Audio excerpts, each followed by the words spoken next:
Excellent début du week-end à toutes et à tous et bienvenue à cette grande édition du journal à langue française. Vous êtes en compagnie de Patrick Nilidandi. Tout de suite, l'essentiel de l'actualité. Le président de la République, Paul Kagame, a reçu ce vendredi en audience au village Urugwiro une délégation de l'Association internationale des sciences médico-légales dirigée par le professeur Yankov Kolev, président de cette association. Cette délégation est au Rwanda pour participer à la conférence de l'Académie africaine des sciences médico-légales en cours à Kigali. Elle rassemble des professionnels des sciences médico-légales du monde entier pour discuter de l'écosystème des sciences médico-légales sur le continent africain.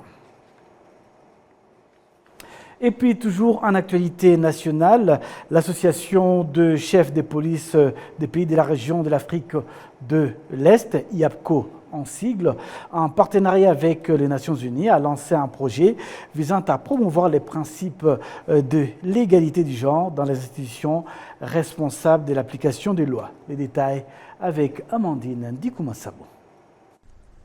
La région de l'Afrique de l'Est est l'une des zones où l'on constate des violences basées sur le genre, l'extrémisme et le terrorisme. Le Bureau des Nations Unies contre la drogue et le crime, en collaboration avec l'Agence des Nations Unies pour l'égalité de genre et l'autonomisation des femmes, ainsi que l'Association des chefs de police des pays de l'Afrique de l'Est, a décidé de lancer un projet visant à promouvoir l'égalité du genre dans les institutions responsables de l'application de la loi. Le directeur exécutif de cette association, Sendahangarwa Apollo, a déclaré que l'idée de ce projet a été proposée par les dirigeants de l'Association des chefs de police des pays de l'Afrique de l'Est. Baravuga ati twamenya dute ukuntu twashyira hamwe kugira ngo tubone uko abantu b'igitsina gore.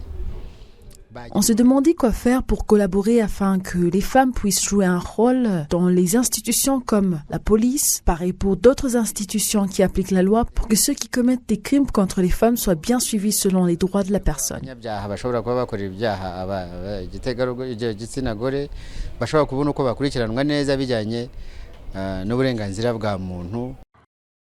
Carmen F. Corbin, responsable des opérations à l'UNODC, explique que ce projet sera bénéfique car il aidera des hommes et les femmes dans divers secteurs à avoir des chances égales en matière de supervision de l'application de la loi.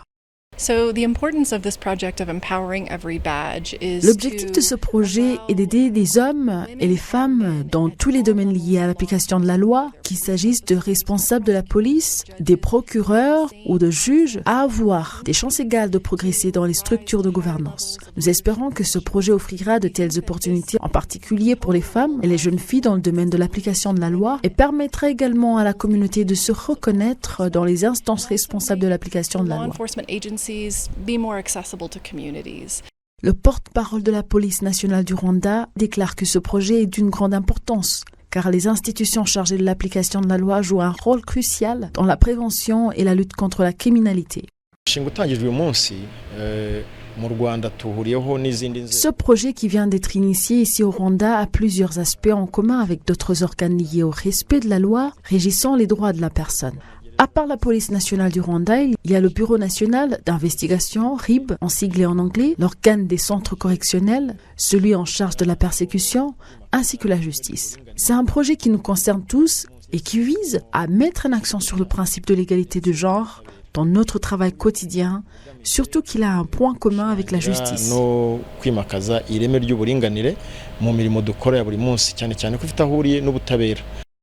Ashita Mittal, représentant de l'UNODC dans la région de l'Afrique de l'Est, souligne que promouvoir l'égalité du genre n'est pas uniquement une question de femmes, mais qu'il est d'autant plus fructueux lorsque les hommes s'engagent pour la même cause.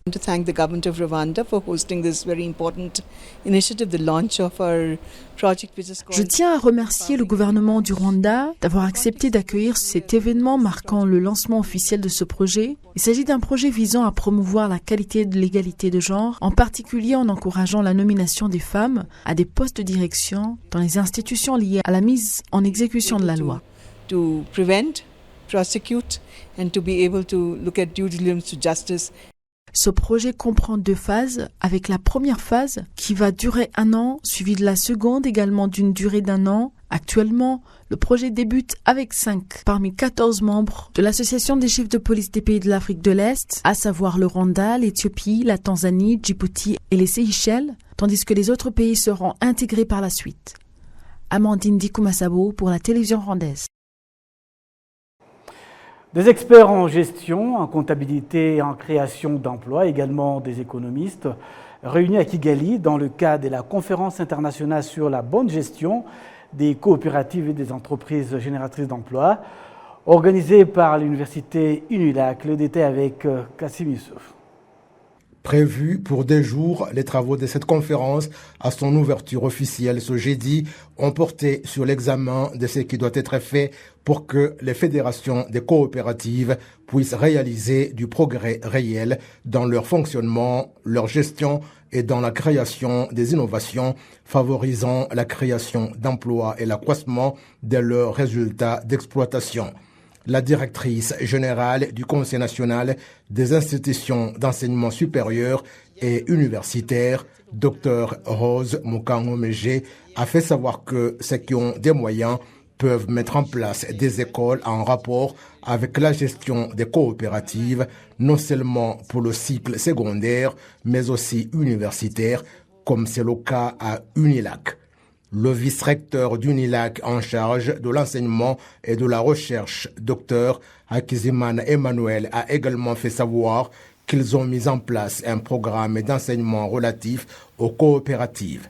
L'une des lauréats de l'université UNILAC en gestion des coopératives indique que les connaissances qu'elle a acquises l'ont beaucoup aidé au marché de l'emploi.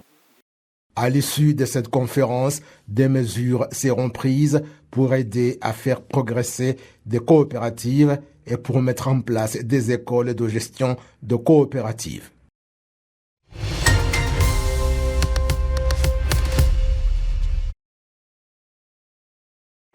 Poursuivons cette actualité nationale alors qu'on observe encore des activités humaines qui détériorent le parc national des Nyungwe. Ceux qui habitent à cette proximité du côté du district de Nyamasheke sont invités à réfléchir encore plus sur les bienfaits de ce parc qui leur donc procure pour qu'ils puissent le préserver davantage. Kassim Youssouf pour plus de détails.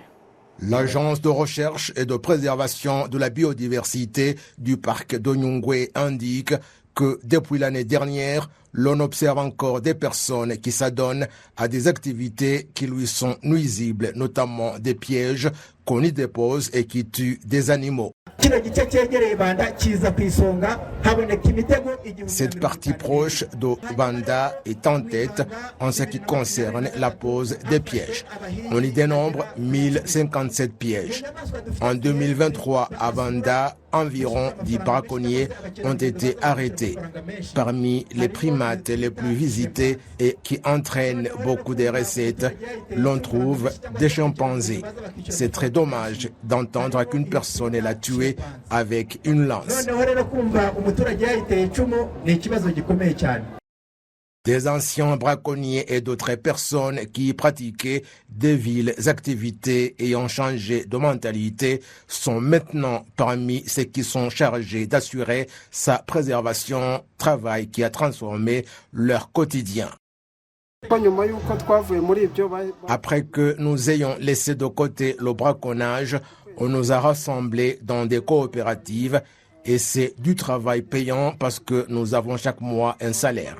Si maintenant je me suis construit une maison où je vis avec ma famille, vous comprenez que c'est très utile.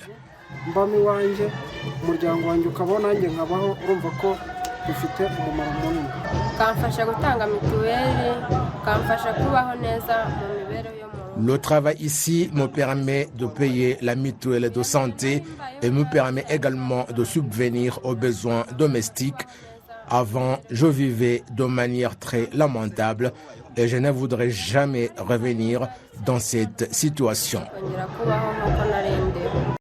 La direction du parc national de Nyungwe a pris l'initiative de sensibiliser les habitants vivant à sa proximité à ne pas s'adonner à tout ce qui pourrait le nuire, notamment des activités qui pourraient causer des incendies.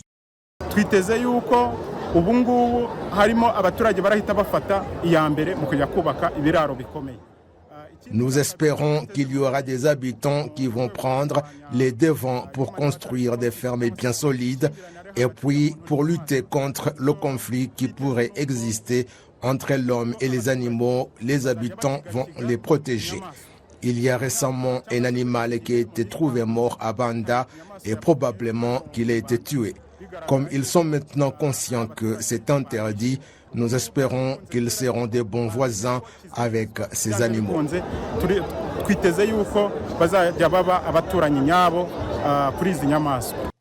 Le parc national de Nyungwe s'étale sur 2 districts de la province du Sud et sur 3 en province de l'Ouest, et particulièrement un district de Nyamasheke. Ce parc touche à 7 secteurs.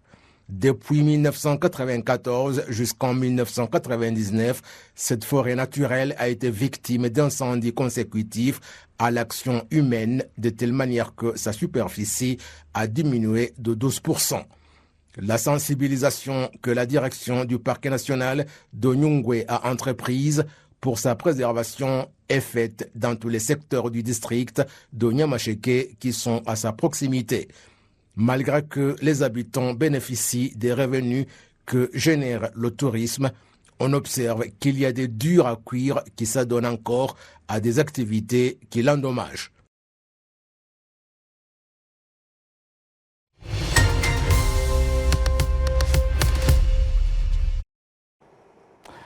Ouverture hier à Arusha, en Tanzanie, du procès intenté par la République démocratique du Congo contre le Rwanda devant la Cour de justice de la communauté des États d'Afrique de l'Est.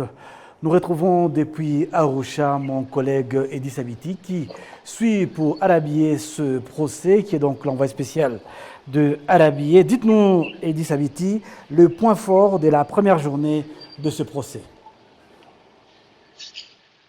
Merci Patrick, j'espère que vous m'entendez. Le procès, comme vous l'avez dit, il a débuté hier. Déjà hier, c'était les auditions, les 2 parties, les avocats qui représentent la République démocratique du Congo, qui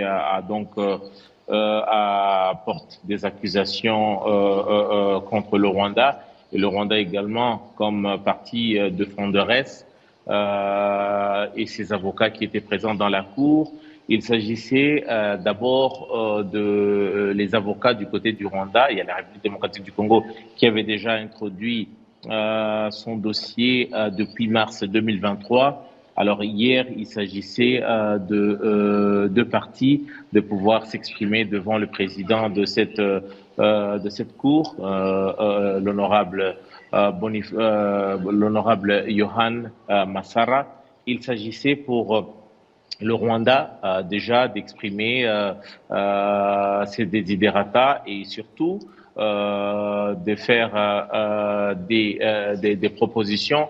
Déjà, pour ce qui est de la forme, les dossiers introduits par la RDC, il y a déjà certains des documents qui ont été envoyés dans le dossier, des documents qui sont en langue française, et pourtant la langue d'usage pour cette cour, c'est l'anglais, exclusivement l'anglais, même pas le Kiswahili, la langue la plus parlée dans cette région ou dans cette communauté, c'est l'anglais qui est la langue d'usage dans cette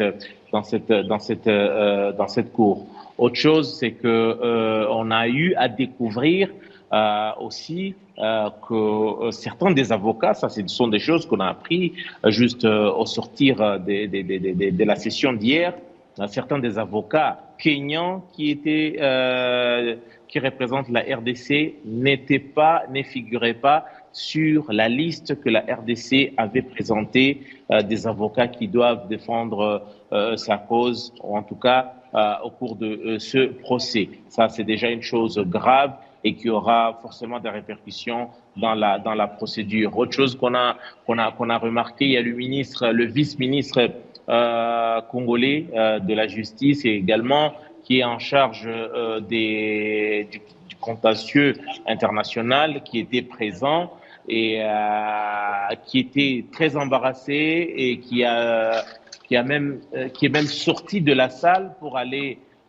voler au secours déjà des avocats, puisque les avocats qui étaient dans la salle n'avaient pas de lettres qui leur permettaient de représenter la RDC. Alors, il fallait on avait donné à la RDC 24 heures pour déjà présenter le document qui prouve que les avocats kenyans qui représentaient la RDC avaient vraiment mandat officiel de représenter la République démocratique du Congo. Une chose que la partie rwandaise avait demandé à la Cour, humblement, de pouvoir régler. Et si procès, il doit y avoir autre chose. Et surtout, très important, c'est que la partie rwandaise avait déjà exprimé à la Cour de pouvoir examiner si la Cour a même le mandat et même la compétence de pouvoir juger ce procès, vu la nature des accusations graves que la RDC porte contre le Rwanda. Alors Patrick, c'est une longue série qui vient de commencer et qui sûrement dans les jours à venir ça va amener beaucoup de polémiques, c'est vrai, et il y aura plusieurs rebondissements, c'est sûr, au regard déjà de la forme qui pose beaucoup de problèmes, avant même qu'on puisse déjà attaquer le fond du procès. Juste une question, Eddy Sabiti. Est-ce qu'on peut déjà savoir, selon les éléments à votre disposition, de quoi la RDC accuse réellement le Rwanda? Eh bien, alors, en tout cas, le dossier, il est tellement gros, les accusations sont énormes et même graves. C'est un dossier qui reprend toute une chronologie historique qui part de 98, donc au cours de 25 dernières années, la RDC qui accuse le Rwanda d'avoir été derrière tous les mouvements rebelles, les grands mouvements rebelles qui se sont créés à l'est de la RDC, tout en commençant par le RCD le 2 août de 1998, en passant par le CNDP en 2009, en passant par le M23 et également nouvelle version M23. Et il est passé par également en disant que le Rwanda était également devait porter des responsabilités puisque ces mouvements ont endeuillé, ont porté des atrocités contre la population congolaise. Dans ces dossiers, il y a tellement des références dans ce dossier, des références des groupes des experts des Nations Unies, chose grave dans les accusations, dans les témoins cités. Il y a par exemple une lettre d'un sénateur américain qui a récemment été condamné de corruption aux États-Unis. Une des lettres qu'il avait adressées, une lettre publique qu'il avait adressée en faveur de la RDC.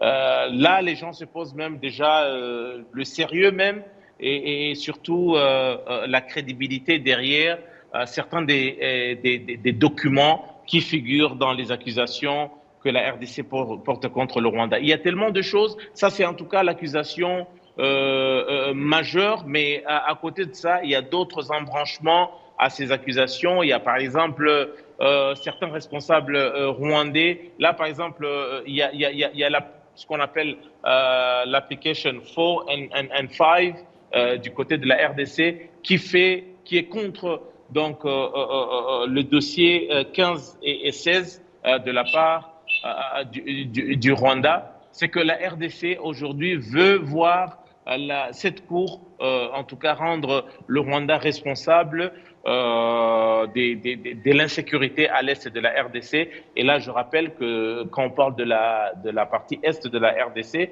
je rappelle à notre audience que c'est selon les mêmes rapports des Nations Unies au cours de ces dernières années, jusqu'à très récemment, on dénombre plus de 200 mouvements, sinon des groupes armés, plus de 200 groupes armés qui pullulent dans cette partie de la RDC qui, malheureusement, tout cela, la RDC semble le mettre sur le dos du Rwanda tout en évoquant juste une partie ou une infime partie de l'histoire de la RDC au cours de ces 25 dernières années, sachant également qu'il y a des mouvements terroristes comme les FDLR qui sèment la désolation dans cette partie de la RDC, qui malheureusement ne sont pas cités parmi les fauteurs de troubles et surtout les mouvements, ou sinon les organisations armées et terroristes qui ont endeuillé la population congolaise et même sémé l'insécurité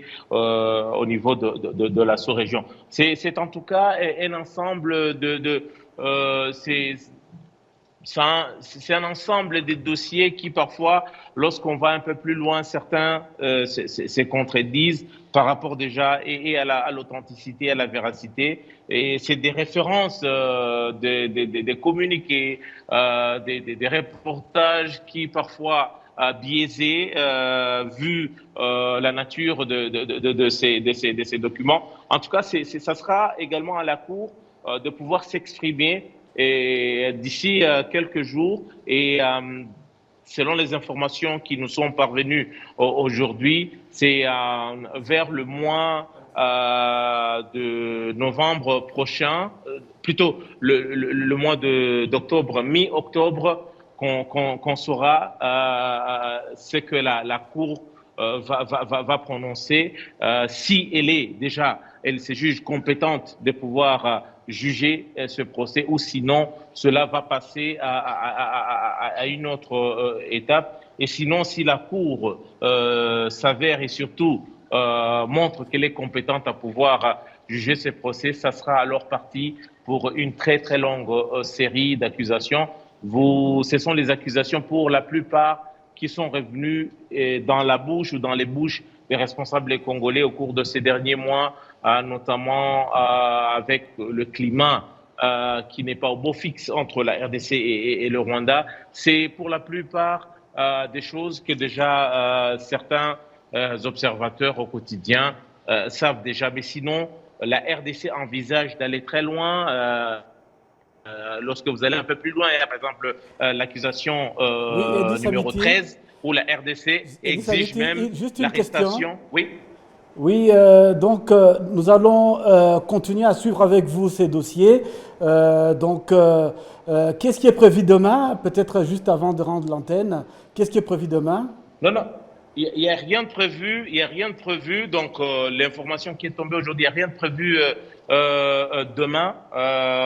On saura, on va reprendre l'affaire mi-octobre, c'est-à-dire dans les 2 ou 3 prochaines semaines. C'est là qu'on saura si procès il y aura. Déjà, si le côté de la forme est déjà résolu, là, on va attaquer le fond. Mais sinon, on n'en est pas encore là.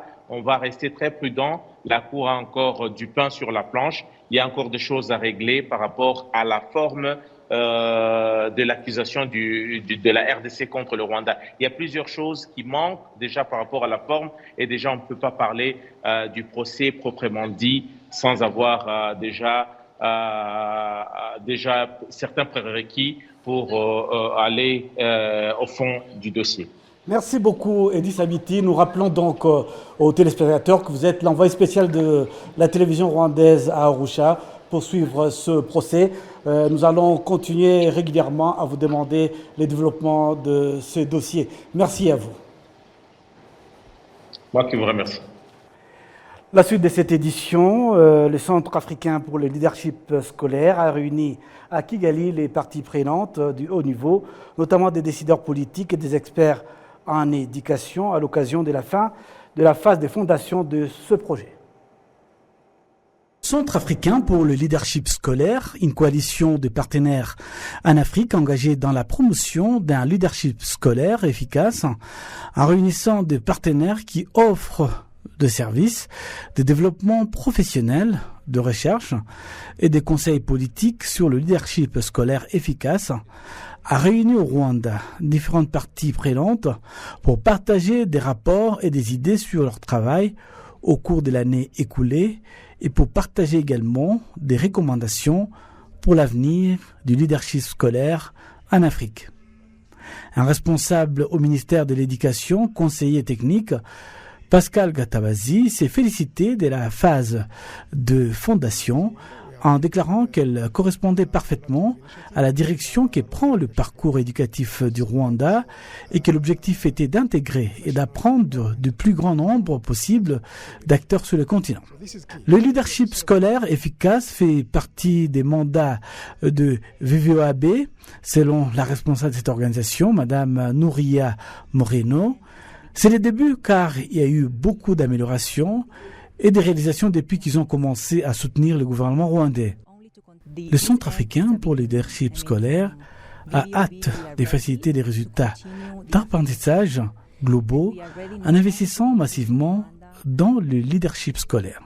Le centre se penchera sur 3 domaines d'importance. Le premier étant de pouvoir mener des recherches, c'est ce qui fonctionne, de développer des compétences professionnelles et de faire le plaidoyer.